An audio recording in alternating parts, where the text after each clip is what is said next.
का paper comparatively easy आया था। इजी था जी। तो इस बार के आईआईटी जैम में मुझे नहीं लगा कि वो लेवल अचीव हुआ, बट अगर हम वैसे देखें तो फिर आईआईटी जैम का level is the highest among all. Okay, तो एक आपने बहुत अच्छी बात बताई है कि क्योंकि आपको पता है, ये बच्चों को खुद का एनालिसिस हर किसी को होना चाहिए कि मेरा स्ट्रेंथ क्या है, मेरी वीकनेस क्या है। बिकॉज इफ़ यू नो कि मेरी पर्सनली शायद मुझे प्लांट साइंसेस नहीं आता है, मैं बाकी टॉपिक्स पे बेटर काम कर सकती हूँ, तो आप अपनी प्रिपरेशन के हिसाब से करो कि जो आपका स्ट्रेंथ है उस पर आप ज़्यादा काम करो, जो आपकी वीकनेस उसको छोड़ मत दो। जैसे आपने किया था कि आपको बायोकेमिस्ट्री नहीं आती, ठीक है, बहुत बार हम लोगों को मोलारिटी नॉर्मालिटी में कन्फ्यूजन होता है, कुछ लोगों को बॉन्ड्स पसंद नहीं आते हैं, बट मेटाबॉलिज्म तो काफ़ी ईजी है।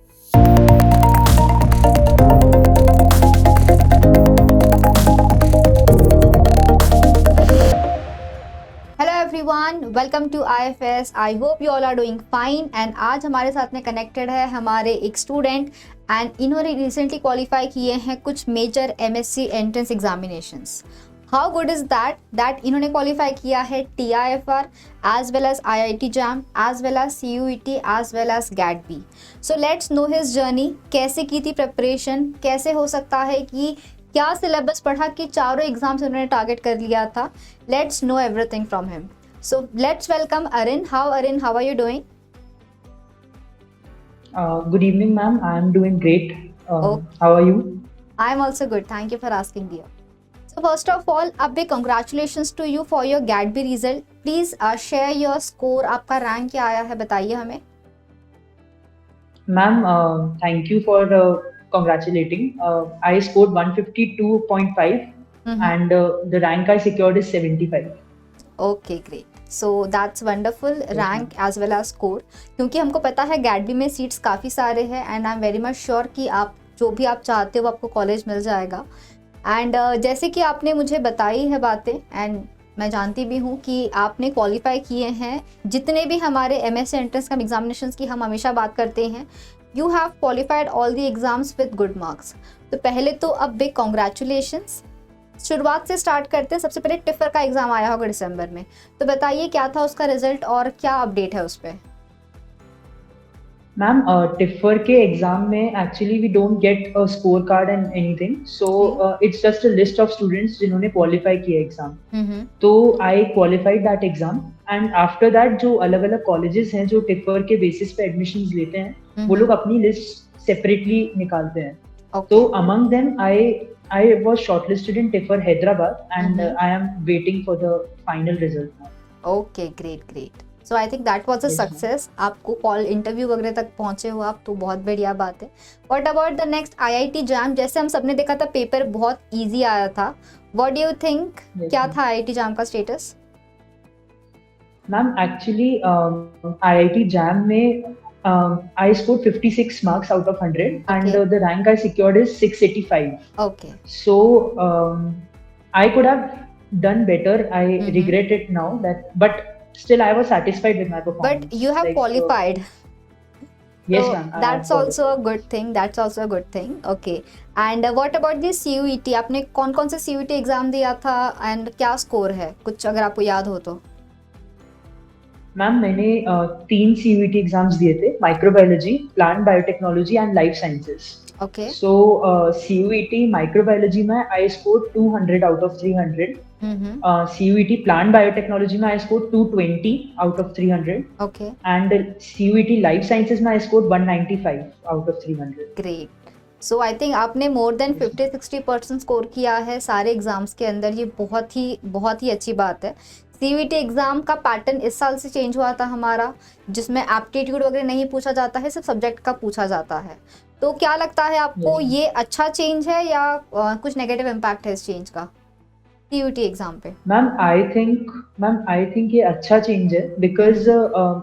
इवेंचुअली जो स्टूडेंट है उसको इस फील्ड में ही आगे जाना है, जो एमएससी जी। में एडमिशंस मिलेंगे वो बायोटेक या फिर साइंस फील्ड्स में ही मिलेंगे। True. So I think that उसी के बेसिस पे पूरी तरह से जो जजमेंट होना चाहिए वो उसी के बेसिस पे होना चाहिए, तो मेरे हिसाब से it was the right decision. Okay okay, great. And so great result of CUET and GAT B का तो आपने मुझसे शेयर किया है already, and you are having rank top 100 में आना एक बहुत बड़ी बात होती है, and big big big congratulation. तो तो चलो हम स्टार्ट यहाँ से थैंक यू करते मैम। हैं कि हम हमेशा बच्चों को, जब भी आपने भी देखा होगा, जब भी हम कोई सेशन लेते हैं यूट्यूब पे भी, अगर मैं पढ़ा रही हूँ बायोकेमिस्ट्री, बच्चे आके लिखेंगे is this important for CUET PG zoology, कोई पूछेगा कि क्या ये गैट में पूछा जाएगा क्या। तो आप क्या बोलना चाहोगे उन बच्चों को कि अगर बायोकेमिस्ट्री पढ़ाई जा रही है तो क्या वो हो सकता है कि IIT जम की बायोकेमिस्ट्री अलग है, CUET की अलग है। हम हमेशा बात करते हैं कि काफ़ी सारा सिलेबस सेम होता है। So what is your view on that कि कितना % सिलेबस आपको सिमिलर लगा है, एंड एक बिगिनर कैसे टारगेट कर सकता है मल्टीपल एग्जाम्स को?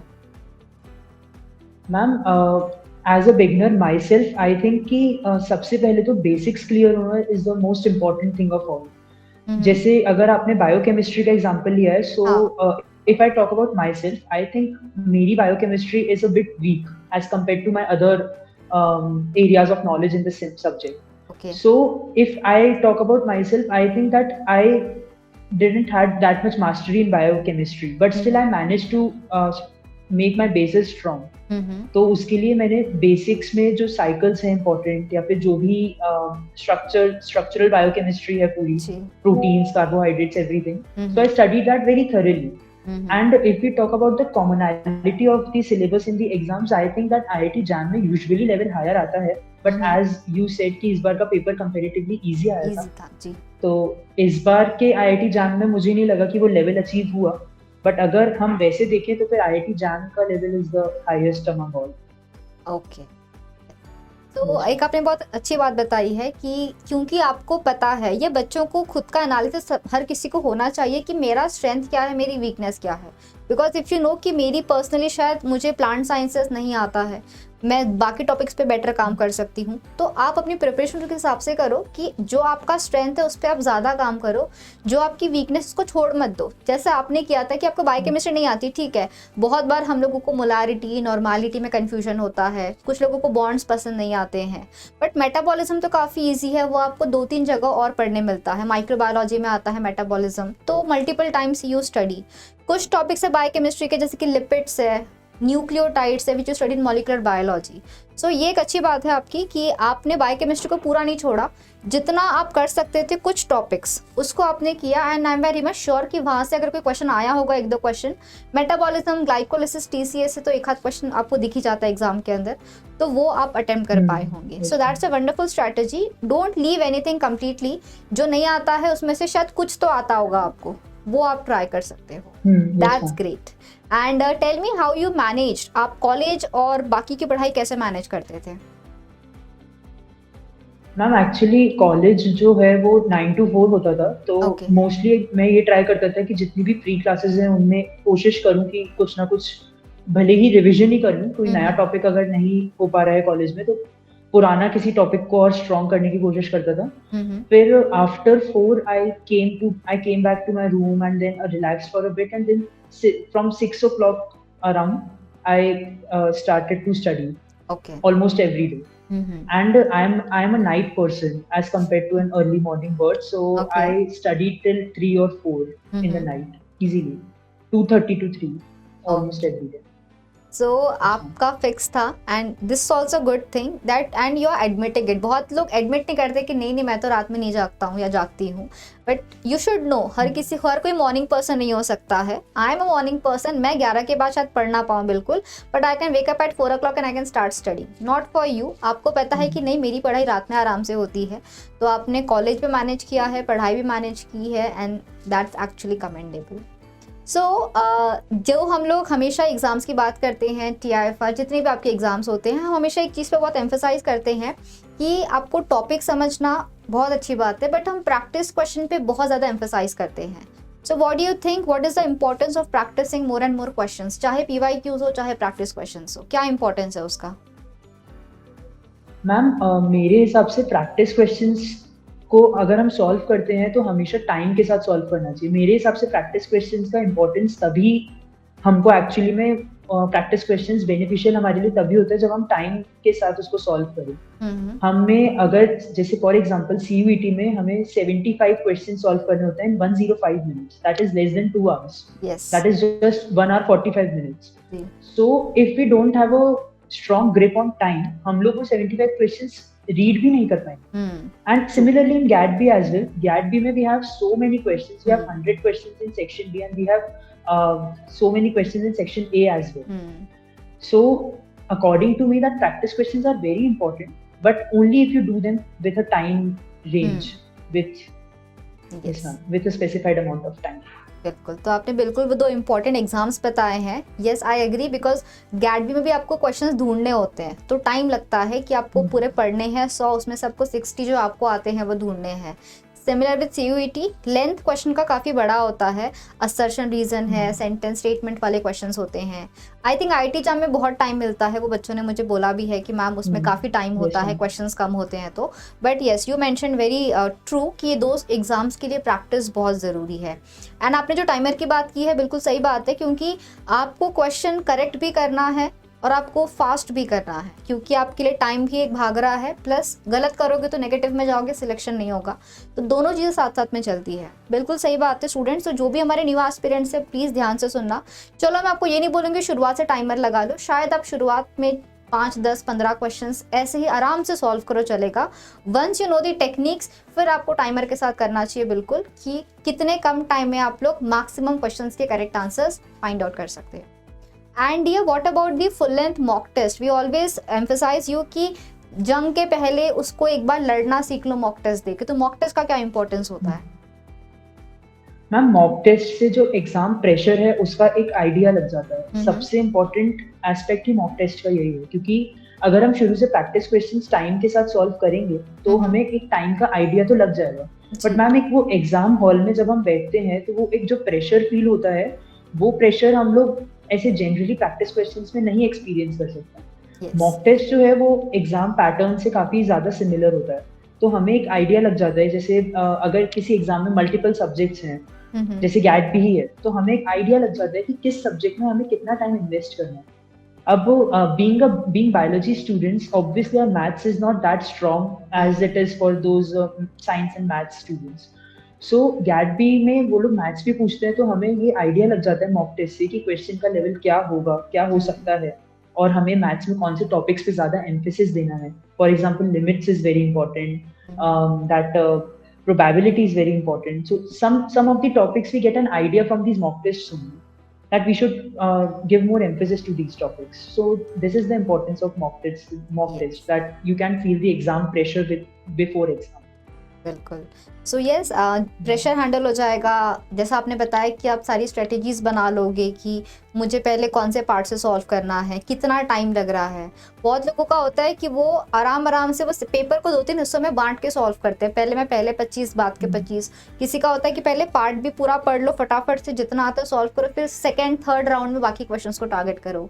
सो I think everyone have their own strength and weakness. तो हर किसी को, बच्चों, आपको ये पहचानना है कि आपकी स्ट्रेंथ क्या है, कि आप आराम से क्वेश्चन सॉल्व करते हो या आप एक बार फटाफट स्कीम करके क्वेश्चंस को दोबारा से आते हो. ये आपको अपना भी डिसाइड करना होगा. एंड येस, बिल्कुल, आई थिंक हमारे जितने भी प्लेयर्स आप देख लो, मैच के पहले वार्म अप करते हैं, प्रैक्टिस करते हैं. They know how to play cricket, still they practice, because उनको उस फॉर्म में रहना होता है, ताकि वो प्रेशर फील ना हो जब आप लोग एग्जाम में फाइनली जाके बैठते हो.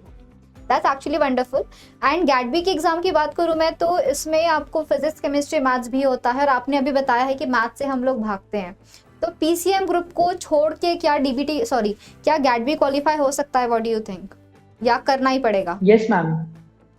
नहीं ma'am, actually I think that GAT-B is a very safe option for students like us. Like अगर हम सेक्शन ए में इतना ज्यादा अच्छे से परफॉर्म नहीं भी कर पाते हैं, GAT-B का pattern is basically section A consist of PCMB all, and section B consists of 100 questions of biology, out of which you have to attempt only 60. So the major turning point is that section A के सारे questions are 1 mark each and section B के questions are 3 marks each. So ma'am, if you put your strong grip in biology only, then also you can attempt some of the questions of section A, and 60 questions of section B are very basic. Like out of 100 you can attempt 60. So I think कि उसके बाद अगर हम maths से calculation करते हैं तो I guess 200 to 110 तक स्कोर इज वेरी इजी, अगर हम सिर्फ बायोलॉजी कंसिडर करते हैं. तो बिल्कुल। तो अकॉर्डिंग टू यू, आज मुझे लगता है आईआईटी एग्जाम में पीसीएम तो कंपलसरी है, बट गैडबी में जैसे कि आप बता रहे हो बिल्कुल 75% पेपर आपका सिर्फ बायोलॉजी का आ रहा है, प्लस पार्ट ए के भी कुछ 10-15 क्वेश्चन तो बायोलॉजी के होते हैं। तो अगर आप पीसीएम ग्रुप नहीं करो तो शायद गैडबी में आपका थोड़ा बहुत काम बन जाए, बट फॉर आईआईटी एग्जाम तो सबको करना है। बट हाँ, जो टेंशन में होते हैं कि बिना पीसीएम के क्या होगा, तो गैट भी हो सकता है, it is possible and result आपके सामने है। तो याद रखना है कि फिजिक्स केमिस्ट्री मैथ्स बहुत डिफिकल्ट तो नहीं आता है आपके लिए। फिजिक्स और मैथ्स 10+2 रहेगा, केमिस्ट्री में थोड़ा एडवांस पूछा जा सकता है। मुझे लगता है शायद पीवाईक्यूज और थोड़े से important topics one shot revision कर लो तो बन जाएगा वो टॉपिक जितना एग्जाम में पूछा जाता है। What do you think? PCM की प्रिपरेशन मतलब क्या बताना चाहोगे? बच्चे ने क्या, कम से कम इतना कर लो तो जाके 10-15 मार्क्स तो मिल जाए, ऐसा कुछ बता सकते हो आप? मैम अगर हम बात करें कि 10-15 मार्क्स स्कोर करने की, तो फिर मुझे ऐसा लगता है कि इंपॉर्टेंट टॉपिक्स पे ज़्यादा एम्फेसिस देना चाहिए। जैसे कि अगर हम केमिस्ट्री की बात करें तो organic chemistry is much more important as compare to physical and inorganic. अगर हम फिजिक्स की बात करते हैं तो optics is very important, SHM is very important and kinematics and laws of motion is very very important. Like every year 2 or 3 questions come from these topics only. And if we talk about maths, as I said, probability is important, limits is important, then functions is important. These 2-3 topics are very important. So agar ye topics thoroughly kar liye, so I think that more than 80% of the questions of these 3 subjects can be solved in an exam like GAT. Great. Yes ma'am. So बच्चों ध्यान से सुना सारे topics को, जो बताए गए हैं उसको तो आपको अच्छे से करना ही है। बाकी स्टे कनेक्टेड, आपको और अपडेट्स तो इसके बारे में मिलती रहेगी। बट हाँ जी, याद रखना कि कौन कौन से टॉपिक्स आपको बताए गए हैं अभी थोड़ी देर पहले, उसको तो अच्छे से कर लेना ताकि आप एक सेफ 10-15 मार्क्स तो कम से कम यहाँ से निकाल सकते हैं। And what was the reaction of your family जब उन्होंने आपका रिजल्ट देखा तो क्या रिएक्शन था उनका? Ma'am, they were very happy. They were proud of me, and I am glad that I made them proud, because right now I'm pursuing my graduation from a private university. So now obviously I have aspirations for my masters as well. Okay. So जब result आया तो they were very proud and happy. And we all are also very proud of all the students जिन्होंने qualify किया है। And लगता है बहुत लोगों को कि शायद 1000 सीट्स है, इजी एग्जाम है। नहीं बेटे, इतने सारे लोग एग्जाम को टारगेट करते हैं और हमने खुद ने देखा है स्कोर कार्ड, जो टॉपर्स है वो 200+ कितने बच्चे आ रहे हैं। तो कंपटीशन बहुत टफ है। एग्जाम क्वालिफाई करके टॉप 100 में आना भी एक बहुत बड़ी बात होती है। And do you want to say thank you? आप ये सक्सेस किस किस को डेडिकेट करते हो? आपके फ्रेंड्स को कुछ थैंक यू या कुछ बोलना चाहोगे?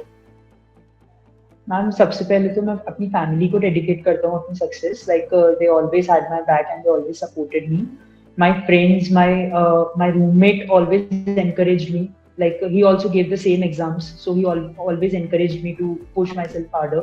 Then obviously IFS family, I have been taking classes since past 2 years. I have that 2-year subscription. So IFS, the videos and everything, they helped me a lot. Like I can confidently say that the subjects that I have mastered, such as immunology, microbiology, these are my strong points. So I think that the whole credit for these strong points goes to IFS only. Microbiology videos, I saw your videos, the videos in which you taught, they were very, very good, very helpful, ma'am. Okay, great. So we are very much glad कि हम आपके successful journey का छोटा सा एक part बन सके हैं। एंड आई रियली विश कि आप और जो आपने यहाँ से सीखा है वो नॉलेज आपका पास ऑन होते रहेगा। एंड कुछ आपका प्लान है? Do you have any goal right now कि आगे किस में मास्टर्स करने हैं, आगे क्या करना है इन फ्यूचर? मैम मुझे अपनी फील्ड में ही रहना है, तो मास्टर्स बायोटेक्नोलॉजी में ही करना है। बट अगर प्रेफरेंस पूछा जाए तो I would be very much interested in plant biotechnology as compared to animal biotechnology. Okay, great. So I wish you all the very best. And any last message from you to all the new aspirants जो शायद अभी start करें preparation for the 2025 examinations, कुछ बोलना चाहोगे उन्हें? Ma'am बस इतना ही बोलना चाहूँगा कि like there's not a perfect time to start. Like even if you start 4-5 months or 7-8 months before, then it is ample enough. ऐसा जरूरी नहीं है कि पूरे 1 साल की कोचिंग लेना is very important. Even I started very late in my journey because I came to, मैंने सब्सक्रिप्शन ले लिया था बट मुझे उनकी सीरियसनेस इतनी जल्दी रियलाइज नहीं हुई। जब मुझे रियलाइज हुआ तब आईआईटी जान में आई गेस 7 मंथ्स बचे थे। मुझे जुलाई अराउंड में मैंने पढ़ाई स्टार्ट की थी seriously, and still I manage to score good in all of my exams. So you should never give up basically.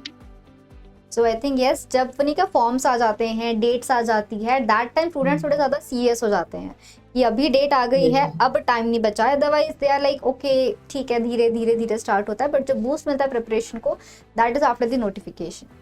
So that's great Arin, बहुत मज़ा आया आपसे बात करके, काफ़ी कुछ सीखने को मिला है। एंड आई थिंक हमारे जितने भी व्यूअर्स हैं, जितने भी नए स्टूडेंट्स हैं, वो बहुत मोटिवेट हुए होंगे, जो हमेशा बोलते हैं कि एक तो एग्ज़ाम निकल जाएगा क्या। तो याद रखना है बच्चों, एक साथ में चारों एग्ज़ाम्स क्वालिफाई हो सकती है। सिलेबस काफ़ी हद तक सेम है, हाँ थोड़ा बहुत चेंज होगा। IIT JAM, GAT B, TIFR में पीसीएम पूछा जाएगा, सीयूईटी में ये नहीं पूछ के आपको सिर्फ सब्जेक्ट पूछा जाएगा, गैट बी में वाई प्रोसेस आ जाएगा, आईआईटी जैम में एनईटी क्वेश्चंस आ जाएंगे। पैटर्न थोड़ा बहुत चेंज होने वाला है, बट बायोलॉजी तो बायोलॉजी ही रहेगी। सो बिल्कुल मेहनत करते रहो, पढ़ते रहो। And Arin, I wish you all the very best from the entire IFS team. Wish you lots of success ahead as well. Thank you, ma'am. Thank you so much. Okay, thank you. And to all the students out there, keep studying, पढ़ते रहो, revise करते रहो, practice करते रहो, and mock test जरूर attend करना before your final examination. Have a great day everyone and a very happy learning.